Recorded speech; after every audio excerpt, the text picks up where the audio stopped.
Welcome to a new video. This is my new releases series, and we're now in the back end of December, so I've basically run out of time. So I'm slotting this June compilation in quickly, and then I'll get on to my top 20 of the year. Obviously, I've got a lot of albums that from July through to December that I'm not going to do much justice to. Although there might be the odd one or two that's going to creep into that top 20. So stay tuned. This June collection, there's a lot that I'm going to refer to here, and they are going to be brief. And I might put one song from some of them on the Rumble video. I think it'll be too long if I give you a song from each. So I'll probably select a song from the albums that I'm a bit more favourable to, because I don't just review albums that I know I'm going to like. Okay, so that's the intro. You got the gist. And so let's get on to this very long list of albums that were released in June of this year. First one is an album called Casablanca by Marsha Ambrosius. She previously started off in a band called Floetry, which were R&B. She's now gone solo, and it's a very soul style. On this one, her producer is one Dr. Durr. Contemporary R&B with an orchestral arrangements flood this this album, and there's some nice stuff. It has to be said. The tracks would remind you of quite a few famous wearers of this style of music. Michael Jackson, Alicia Keys, and Solange come to mind. She's got a smooth female soul voice, and also adds in a touch of the jazz feel to it. Not Billie Holiday, but we're going down that road. More Ella Fitzgerald, I thought. Certainly a nice album. Next one is Timeless by an artist called K Tranada. It's the third album. Hip hop beats distinguish this album. It's a bit of a selection that I have difficulty with. It's her third offering, and there are flashes of historical soul and R&B, and there's an array of orchestral arrangements as well. But I can't really say that I love this, but many of you out there will. Next one up is called Time Eels, or Eels Time by Eels. This is the 15th studio album from Mark E. Everett, who is aka the Eels. He picks his way through the post-pandemic, and the music is a bit more calm and genteel for him, and his message is to be grateful for being alive, and that was because he suffered a heart attack before recording this album, and it threatened his own existence. So he's sort of been a little bit more laid back on it. He's a very talented musician. I always like his stuff, but he's not exactly a bundle of laughs. His lyrics can be very heavy. Uh, uh, One song on this is when he sings about his pet fish, and probably says more about what he feels about people than the fish. And it's got great melody. He's a great melody maker, and I like this album. Next up, Vagabonds, Virgins, and Misfits This is the third album by Mike Campbell and the Dirty Knobs. Campbell, of course, was instrumental in the huge success of Tom Petty and the Heartbreakers. He was sort of Tom's sidekick, really. Great guitar player. But since Tom's death, he's, amongst many things, got this band together. And it's a rocking band.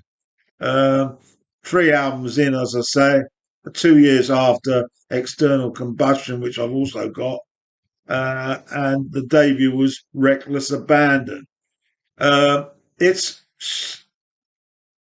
got some great tracks on here, no real surprises, but great band. I would probably think live. Well, one track that I really loved though was "Shake These Blues." Some terrific powerhouse guitar work on this. This is one of a couple of albums by really powerhouse artists, but it's more like a reissue, although it isn't. This first one is called One Hand Clapping. It's by Paul McCartney and Wings. Apparently, this record was due to be released around the time of Band on the Run, which was their debut, but got shelved through various reasons. Most of all, busy schedules. And apparently, it just had complications. And these tracks, a lot of them crop up on Band on the Run, and they've been lying on the shelf, sort of different takes, demo versions. I listened to a little bit. It sounded like Band on the Run. So I don't know why they put this out, but you know what happens with music companies here. They try and drain every drop out of artists, particularly the old ones. So anyway, that's One Hand Clapping. It's a double, really, but I don't know how many of the tracks are worth listening to. I only listened to a handful. This band is called Cola, and the album is called Le Gloss. They've come out of Montreal in Canada. They're a trio, very indie. This music, it's got a very youthful edge to it, uh, but it's got a hint. I felt rhythmically of early '80s Cure, and also the New York band The Strokes. The next one on my list is the second by an icon. This is by David Bowie, and it's called Rock and Roll Star. And a lot of material from that sort of mid 70s. These we have got lots of outtakes, demos, and it's really small pickings. Uh, I would suggest that this is really for Bowie fans only, really, and it's unlikely to get a listen from me because the material that he released is far better. Next one is titled "As It Ever Was, It Will Be Again," and this is by an American band called the Decemberists. I've got a handful of their albums. I don't know really what to say about them because I've hardly listened to them. This is their ninth, and it has a hint of bossa nova on it, added to the full folk rock feel. It's their first in 6 years, and it definitely sounds like it could be in Ireland, really. Um, there are dabs of mandolin, banjo, and accordion to get that extra variety, and not bad at all. Check them out, the Decemberists. As it ever was, it will be again. Very complicated English grammar. Next up is Hermanos Gutierrez. His album's titled Sondo Cosmico. Of course, it's a Latin style album. It's his sixth. There's a lot of guitar elegance here. Some of it reminded me of Hank Marvin. Um, and it's a beautiful album to listen to. He's from Ecuador, apparently, and it's a Latin feel throughout, very tasteful. Next one is called Poptical Illusion. It's by the Welsh musician John Cale, who, of course, was in the original Velvet Underground back 55 years ago. Um, this album uh, is another tale in his mysterious journey, uh, and it continues to provide material that's very challenging. I've never been a great lover of his solo records, although I could hardly be described as one who's listened to them repeatedly. Uh, it's adventurous, to be sure, and it explores the nexus of rock and art. Uh, I have listened to this a couple of times. I have problems with this man's vocals. I don't think he's a particularly good vocalist, but he's certainly a very talented musician. Next up is The Art of the Lie by a man called John Grant. This is his sixth. I'm not familiar with John, American musician, very much could be described as art pop mixed with synths to add a funky edge. And he's also quite able to make political points in his lyrics. It's got a sort of soft, a number of tracks that are soft synth ballad types, very polished. Lullaby rock I wrote down here. He currently now resides in Ireland, which may have impacted on this rather cool sound. Tangles and Circumstances by Caroline Shaw and Percussion. Um, yeah, this needs a lot of work on it, listening wise, to fully appreciate it. Described as classical poetry, meshed together with an alt rock feel. See what you make of it. Crash by Kelani is the next. Very much a mix of genres, including house, funk, pop, and country. Although I didn't hear too much country on this one, unlike Beyonce. But most of the lyrics on this album were about sex, wanting it, having it, uh, the importance of it. The title track has that rockish arena guitar solo, but as I say, I couldn't spot the country connection.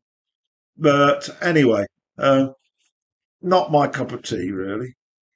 AJ Cook and his album Britpop, very much electronic pop again. This is his third solo. Uh, it's described as having a dizzying concept to it. Um, but I didn't really catch on to that. It's clever synthesized pop that amalgamates with uh, the usual sort of suspects. Next one is Let's Walk by Madeleine Peru. This is her eighth album. She's a jazz artist, really. This is the first album, though, of her own material. And what attracted me was that she'd engaged in one John Harrington as part of the production and also adding guitar. Now, for you who've been around a bit, you'll notice that that name reminds you of one Steely Dan. He played on a number of Steely Dan albums at the back end.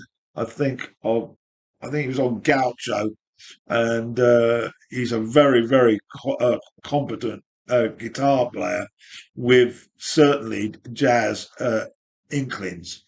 Um, the music, well, it's got a folk like waltz feeling on a couple of the tracks. Um, and there's also blues that arrives. And I love the harmonies on here. Uh, it's it's gospel jazz. I think we're up to 15 or 16 now. Notes from a Quiet Life by the band Washed Out, aka this is Ernest Weatherly Green Jr.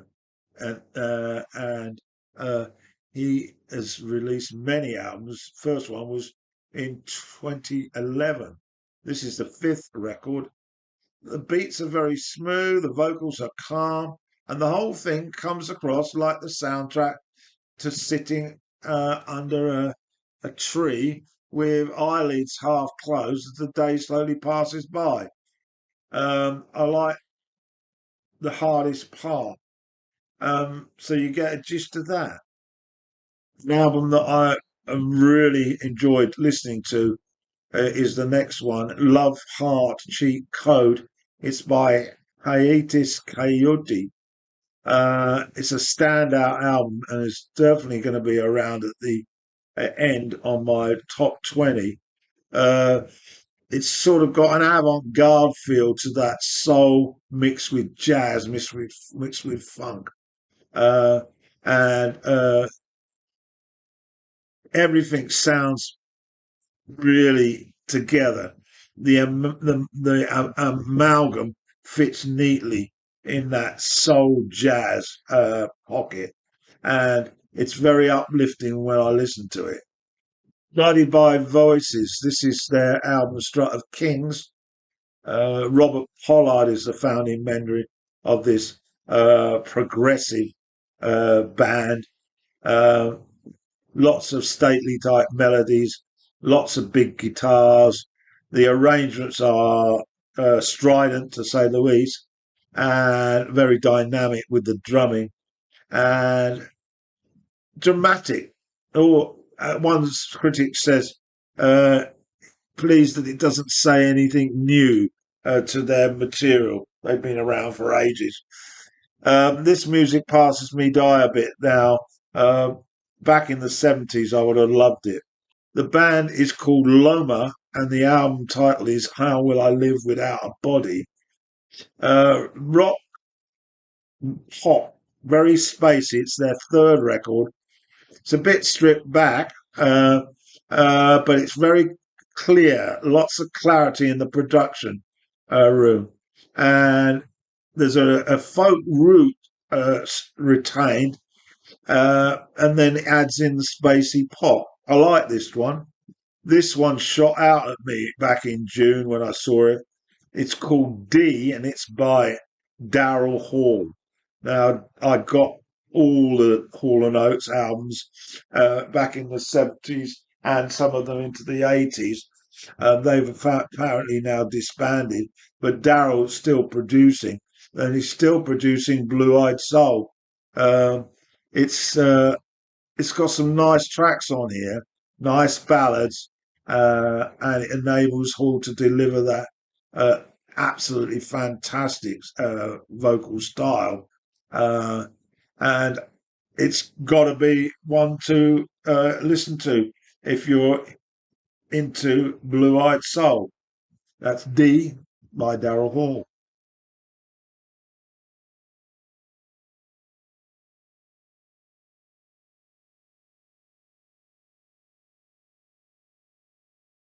This is an album by the Cuban singer, Latino pop star Camila Cabello, and it's called Ox Ox O. Um, it's full of Latina edges to synthesized pop, very fast, very disco-ish, and well, that's it.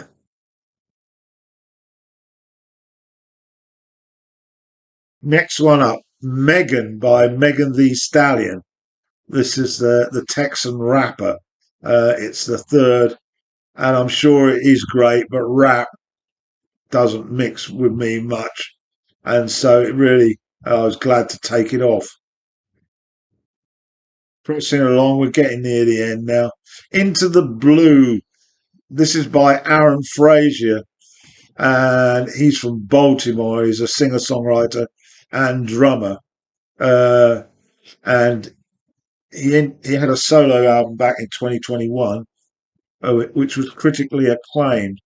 His falsetto vocals work, and the overall sound here is pretty special.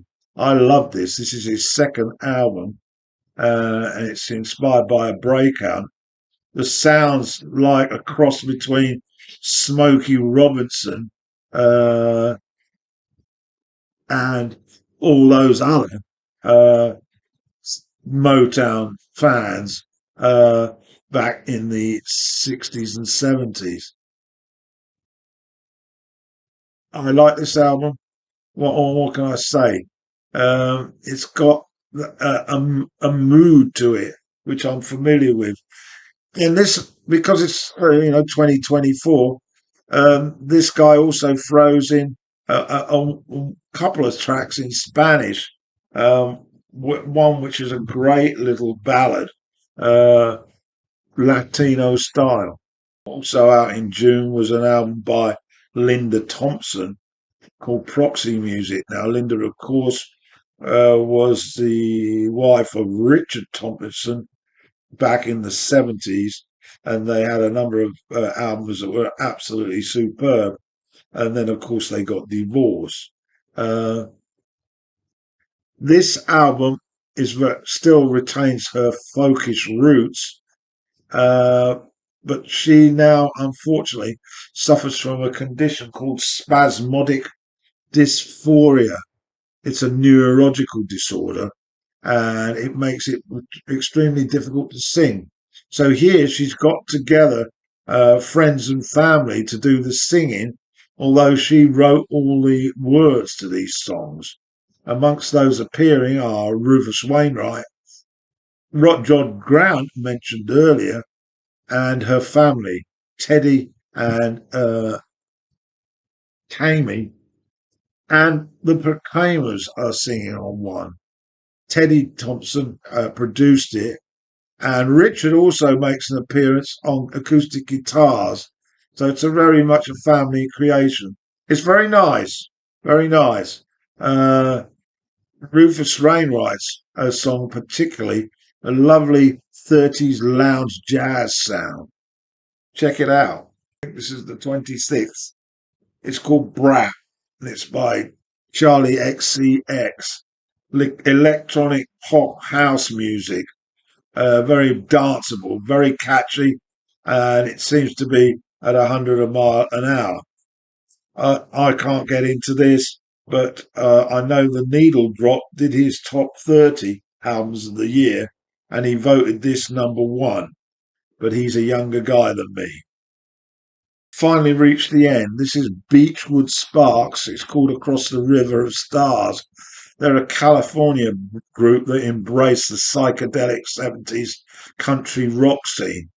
And they've got a lot of sonic skimmer and spacey sounds to their material.